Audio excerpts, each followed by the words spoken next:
Assalamu alaikum everyone. Welcome back to Maria's Learning. Here I am Maria Nadeem. Students, इस lecture में हम discuss करेंगे classical pathway of complement system को। हम लोगों ने कॉम्प्लीमेंट सिस्टम स्टार्ट किया हुआ है इम्यूनोलॉजी सीरीज़ में से। लास्ट 2 वीडियोस में हम लोगों ने कॉम्प्लीमेंट सिस्टम को बहुत डिटेल से डिस्कस किया था। उसका इंट्रोडक्शन था, फंक्शंस देखी और भी बहुत सी चीज़ें हम लोगों ने देखी।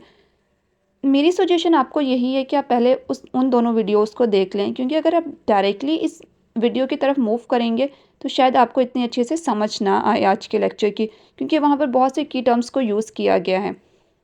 और ये वाला जो आज का लेक्चर है ये भी 2 पार्ट्स के अंदर डिवाइडेड है। एक ही वीडियो के अंदर पूरे लेक्चर को कवर करना मुश्किल था। सो दोनों वीडियोस को देखिएगा।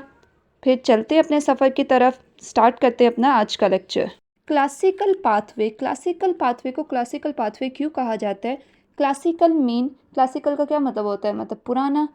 ये सबसे ओल्डेस्ट पाथवे है जो कि डिस्कवर हुआ था, इसलिए इसका नाम रखा गया क्लासिकल पाथवे। क्लासिकल पाथवे कब एक्टिवेट होता है? इसकी एक्टिवेशन क्लासिकल पाथवे की तब होगी जब एंटीबॉडी एंटीजन कॉम्प्लेक्सेस बनेंगे, यानी कि एंटीजन के साथ कोई एंटीबॉडी जाके बाइंड होगी, तभी ये क्लासिकल पाथवे एक्टिवेट होगा। अगर इसके अंदर एंटीबॉडी इन्वॉल्व हो रही है तो ये किसका पार्ट होगा? ये एडेप्टिव इम्यून का ही पार्ट होगा। क्लासिकल पाथवे स्टार्ट करने से पहले कुछ बेसिक चीज़ें हैं जिनको डिस्कस करना ज़रूरी है, ताकि जब हम प्रॉपरली पाथवे को स्टार्ट करें तो वहाँ आपके लिए प्रॉब्लम क्रिएट ना हो। आपको पहले से ही इन सब के बारे में पता होगा तो पाथवे को समझना बहुत ज़्यादा ईजी हो जाएगा। फर्स्ट थिंग इज़ दैट कि how many proteins are involve in pathway. तो स्टूडेंट्स, इसके अंदर क्लासिकल पाथवे के अंदर 9 प्रोटीन्स इन्वॉल्व होती हैं। C1, C2, C1 से लेकर C9। I am just talking about classical pathway. तो क्लासिकल पाथवे में सिर्फ और सिर्फ C1 से लेकर C9 प्रोटीन्स इन्वॉल्व होती है। कोई फैक्टर बी, कोई फैक्टर डी इन्वॉल्व नहीं होता। अब इन सब प्रोटीन्स को इंडिविजुअली डिस्कस करते हैं, स्टेप 1 बाय 1 इनको डिस्कस करते हैं कि कैसे ये पार्टिसिपेट करती हैं पाथवे के अंदर। सबसे पहले आ जाता है हमारे पास C1। C1 जो है वो हमारे पास ट्राइमेरिक सब्सटेंस होता है, यानी कि 3 पॉलीपेप्टाइड से मिलकर बना होता है। और वो 3 पॉलीपेप्टाइड हमारे पास कौन कौन सी होती हैं? वो होते हैं हमारे पास C1Q, C1R और C1S। इसके अंदर ये जो Q है, Q के पास सेंसर प्रॉपर्टीज़ होती हैं। ये एंटीजन एंटीबॉडी कॉम्प्लेक्स को सेंस कर लेता है, जबकि जो रिमेनिंग 2 हैं वो क्या करते हैं? वो सेरीन प्रोटीएज एंजाइम्स होते हैं जो कि कैटालिटिक एक्टिविटी को शो करते हैं, और इनका बड़ा मेजर रोल होता है। ये बहुत ज़्यादा मेजर रोल प्ले कर रहे होते हैं सिग्नल कैस्केड रिएक्शन के अंदर। अब सिग्नल कैस्केड रिएक्शन क्या है वो इसको हम लोग बहुत बार ऑलरेडी डिस्कस कर चुके हैं, लेकिन चले मैं फिर भी बता देती हूँ। सिग्नल कैस्केड या चेन रिएक्शन वो रिएक्शन होता है जिसमें एक कंपोनेंट किसी दूसरे कंपोनेंट को एक्टिवेट करता है, यानी कि फर्स्ट वाला सेकंड वाले को, सेकंड थर्ड को, थर्ड फोर्थ को, फोर्थ फिफ्थ को, इस तरह ये चेन में एक दूसरे को एक्टिवेट कर रहे होते हैं। तो क्लासिकल पाथवे में भी यही चीज़ें हो रही होती है। एक कंपोनेंट दूसरे को एक्टिवेट करेगा, दूसरा तीसरे को करेगा और थर्ड वाला जो है फोर्थ को करेगा। उस पाथवे के अंदर ये जो R और S हैं ये कैटालिटिक एक्टिविटी को शो करते हैं। ये क्लीवेज करते हैं, ब्रेक डाउन करते हैं जो रिमेनिंग प्रोटीन होती है, कॉम्प्लीमेंट प्रोटीन होती है उनकी। C1 को हम लोगों ने डिस्कस कर लिया। अब नेक्स्ट हम लोग यहाँ पर C2 को मैं छोड़ रही हूँ। C2 को अभी मैं डिस्कस नहीं करी क्योंकि C2 का एक एक्सेप्शनल केस होता है। नेक्स्ट जो है वो हम लोग डिस्कस करते हैं C3, C4 और C5 को। हम लोगों ने डिस्कस किया था कि जितनी भी ये कॉम्प्लीमेंट प्रोटीन्स होती हैं ये नॉर्मली जाइमोजन की फॉर्म में प्रेजेंट होती हैं, यानी कि इनएक्टिव फॉर्म में ये सर्कुलेट कर रही होती हैं, ये प्रेजेंट होती हैं। लेकिन जैसे ही ये एक्टिव फॉर्म में आएंगी तो ये क्लीव कर जाएंगी 2 अनइक्वल पार्ट्स के अंदर। तो जो C3 है जैसे ही ये एक्टिव होगी तो ये भी 2 अनइक्वल पार्ट्स के अंदर डिवाइड कर जाएगी। एक होगा हमारे पास C3A और C3A और C3B। C3 जो है वो स्मॉलर यूनिट होता है, जबकि जो C3B है वो हमारे पास लार्जर फ्रेगमेंट होता है।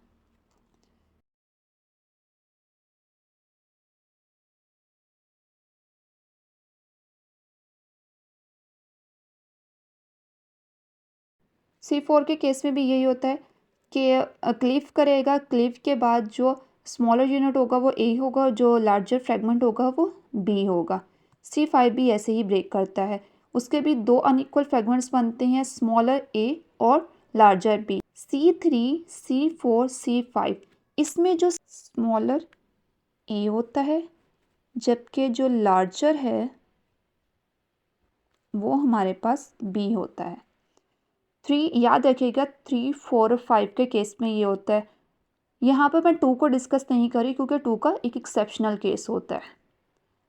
अब यहाँ से आपने क्या याद रखना है, ए से आपने याद रखना है अवे। ये क्या करता है, चला जाता है, ये सराउंडिंग मीडियम में रिलीज हो जाता है, जबकि जो बी है, बी से आपने याद रखना है बाइंडिंग को। जैसे ही ये क्लीव करेंगे 3, 4 और 5 कंपोनेंट ए बी में, तो जो ए है वो चला रिलीज हो जाता है, जबकि बी से बाइंडिंग को आपने याद रखना है। जितने भी इनके कंपोनेंट है, चाहे वो हमारे पास ये वाला C3 बी हो, C4 बी हो, C5 बी हो, ये क्या करते हैं, ये सिग्नल कैस्केड रिएक्शन के अंदर पार्टिसिपेट करते हैं, वहाँ पर जाके बाइंड करते हैं। तो बी से अपने बाइंडिंग को याद रखना है, जो ए कंपोनेंट है वो रिलीज हो जाता है, वो अवे चला जाता है, दूर हो जाता है, तो आपने इसको ऐसे ही याद रखना है। अब हम लोग देख लेते हैं हमारा ये जो एक्सेप्शनल केस था, कौन सा वाला, 2 वाला।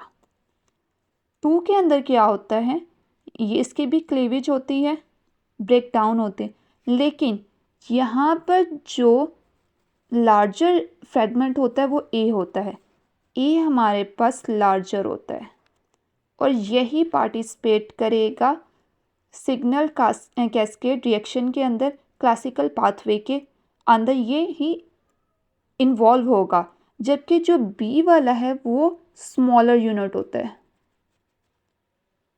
स्मॉलर होता है, तो ये क्या होता है, ये रिलीज कर दिया जाता है सराउंडिंग मीडियम के अंदर।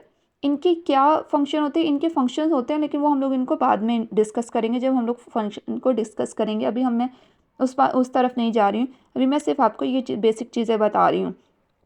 अब आपने याद रखना है कि लार्जर यूनिट कौन कौन से हैं, C3B, C4B, C5B और C2A। ये वाला C2A, ये सारे के सारे हमारे पास क्या हैं, लार्जर यूनिट है। जबकि जो और यही पार्टिसिपेट कर रहे होते हैं कॉम्प्लीमेंट सिस्टम क्लासिकल पाथवे के अंदर, जबकि जो बाकी हैं C3A, C4A, C5A और C2B, बी वाला, वो स्मॉलर यूनिट होते हैं, वो रिलीज़ कर दिए जाते हैं। इनको यहीं पर समझ लें, तो आगे आपको पाथवे को जब हम लोग डिस्कस करेंगे प्रॉपरली, तो तब आपको समझना बहुत ज़्यादा इजी हो जाएगा। ये चीज़ें हम लोगों ने डिस्कस कर ली। अब हमारे पास रह गए रिमेनिंग C6, 7, 8 और 9। इनको याद रखिएगा, इनकी कोई क्लीवेज नहीं होती, ये एज इट इज़ ही पार्टिसिपेट करते हैं पाथवे के अंदर। C6 क्लीव नहीं करेगा, ना ही 7 करेगा, ना ही 8 और ना ही 9, ये एज इट इज़ ही बाइंड करेंगे, पार्टिसिपेट करेंगे। अब आपने यहाँ पर एक और चीज़ को याद रखना है, सीक्वेंस को, कि किस तरह कौन पार्टिसिपेट करता है। यहाँ पर जब इनकी एंट्री होती है तो वो बिल्कुल एज इट इज़ नहीं होती कि 1 के बाद 2 आएगा, 3 आएगा, 4 आएगा, 5 नहीं, ऐसा नहीं होता। यहाँ पर कुछ चेंजेस आती हैं, तो उसको याद करने के लिए आपने क्या याद रखना है, यहाँ पर पहले गड़बड़ किसने की थी, C2 ने की थी। C2 का हमने एक्सेप्शनल केस देख लिया। अब जो दूसरी प्रॉब्लम क्रिएट करता है वो हमारे लिए कर रहा होता है C4। अब आपने इसको कैसे याद रखना है, आपने याद रखना है C4 की फ्रेंडशिप है किसके साथ, C1 के साथ। अब C4 चाहता है कि मैंने C1 के पास जाके बैठना है, उसके पास जाना है। दरमियान में आ रहे हैं C2 और C3। अब C4 क्या करता है, वो यहाँ से अपनी पोजीशन को चेंज कर लेता है। वो अपनी पोजीशन चेंज करेगा तो वो आ जाएगा C1 के पास। हमारी जो न्यू पोजीशन आएगी वो ये C1 के बाद C4, क्योंकि इन दोनों की फ्रेंडशिप थी। अब फिर जो C2 है वो पीछे चले गए, C1, C4, C2, C3, 3 के बाद 5, 6, 7, 8 और 9। अब आपने इसको ऐसे ही याद रखना है और ये ऐसे ही पार्टिसिपेट करता है पाथवे के अंदर। पहले 1, 1 के बाद 4, 4 के बाद 2, फिर 3, 5, फिर 6, 7, 8 और 9। चलिए अब एक्टिवेशन ऑफ क्लासिकल पाथवे को डिस्कस करते हैं कि हमारे पास जो क्लासिकल पाथवे हैं वो कैसे एक्टिवेट होता है। इसकी एक्टिवेशन के लिए एंटीजन एंटीबॉडी कॉम्प्लेक्स की फॉर्मेशन ज़रूरी होती है। इसको ज़रा हाईलाइट भी कर लेते हैं। ये कब एक्टिवेट होगा क्लासिकल पाथवे? जैसे ही हमारे पास एंटीजन एंटीबॉडी कॉम्प्लेक्स की फॉर्मेशन होगी तभी ये एक्टिवेट हो जाएगा। ये है हमारे पास एंटीजन एंटीबॉडी की कॉम्प्लेक्स की फॉर्मेशन। जैसे ही ये फॉर्मेशन होगी, एंटीबॉडीज़ जो है वो एंटीजन के साथ जाके बाइंड करेंगी, वो एक कॉम्प्लेक्स क्रिएट करेंगी, तो तभी ये क्लासिकल पाथवे एक्टिवेट हो जाएगा। अब हमारे पास नेक्स्ट क्वेश्चन आता है कि हमारे पास जो एंटीबॉडीज़ होती हैं वो 5 होती हैं। कौन कौन सी? वो है हमारे पास IG गेम्ड, GAMED। वैसे एंटीबॉडीज़ को याद रखने का ये भी एक ट्रिक है, यानी कि आप इसको इस तरह वर्ड से गेम्ड से भी याद रख सकते हैं। हमारे पास जो एंटीबॉडीज़ होती हैं वो होती हैं IgG, IgA, IgM, IgE और IgD। क्या सारी की सारी जो एंटीबॉडीज़ हैं वो क्लासिकल पाथवे के अंदर इन्वॉल्व होती हैं? तो इसका आंसर है नो, सारी इन्वॉल्व नहीं होती हैं, बल्कि इन 5 में से सिर्फ और सिर्फ IgM और IgG ही एक्टिवेट करती हैं क्लासिकल पाथवे को। अब यहाँ पर ये क्वेश्चन अराइज होते हैं, why only IgM and IgG activate the classical pathway? सिर्फ और सिर्फ IgM और IgG ही एक्टिवेट क्यों करते हैं क्लासिकल पाथवे को? और दूसरा क्वेश्चन ये है, अगर IgM और IgG ही एक्टिवेट करते हैं तो मोस्ट इफेक्टिव कॉम्प्लीमेंट एक्टिवेटर कौन सा होगा? IgM होगा और IgG होगा?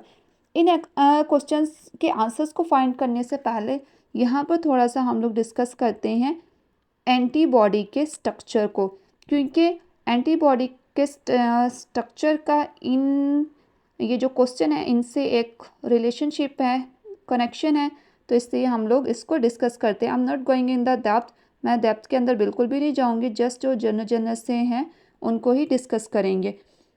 हमें पता है कि एंटीबॉडीज़ के पास 2 रीजन्स होते हैं। एक होता है वेरिएबल रीजन, वेरिएबल जो कि रिकग्नाइज करता है एंटीजन को, वहाँ पर एंटीजन बाइंडिंग साइट भी प्रेजेंट होती है। और दूसरा होता है हमारे पास कांस्टेंट रीजन। कांस्टेंट रीजन में FC डोमेन भी होती है जो कि हैवी चेन से बनी होती है। अब ये जो FC डोमेन है इसका एक मेजर रोल होता है, मेजर कनेक्शन है, रोल तो नहीं कनेक्शन है इन दोनों क्वेश्चन के साथ, इन दोनों क्वेश्चंस के आंसर्स के साथ।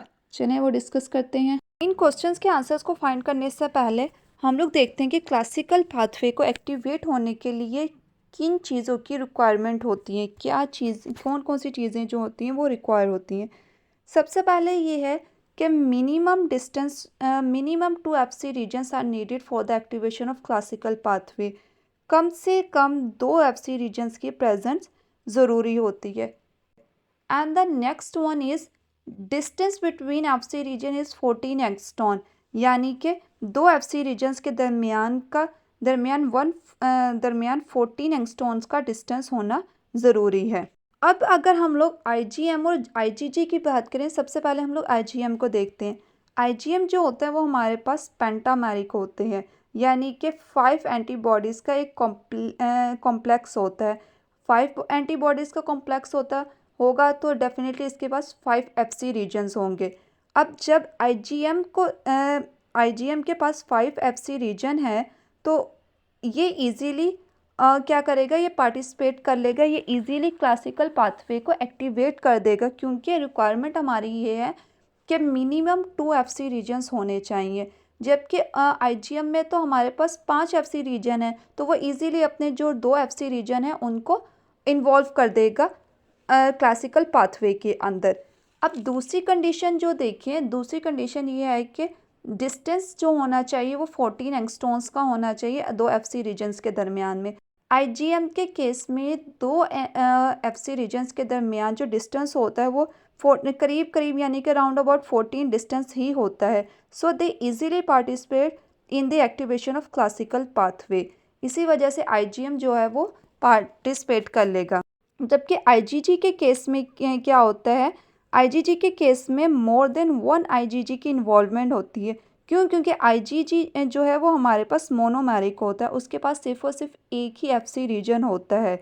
इसीलिए एक एंटीजन के साथ अगर 2 या 3 आईजीजी बाइंड होंगे तभी क्लासिकल पाथवे एक्टिवेट होगा। यानी कि आईजीएम अकेला ही काफ़ी होता है क्योंकि उसके पास 5 एफसी रीजन होते हैं, जबकि आईजीजी के पास एक ही एफसी रीजन होता है, इसलिए 2 या 2 से ज़्यादा आईजीजी की ज़रूरत होती है।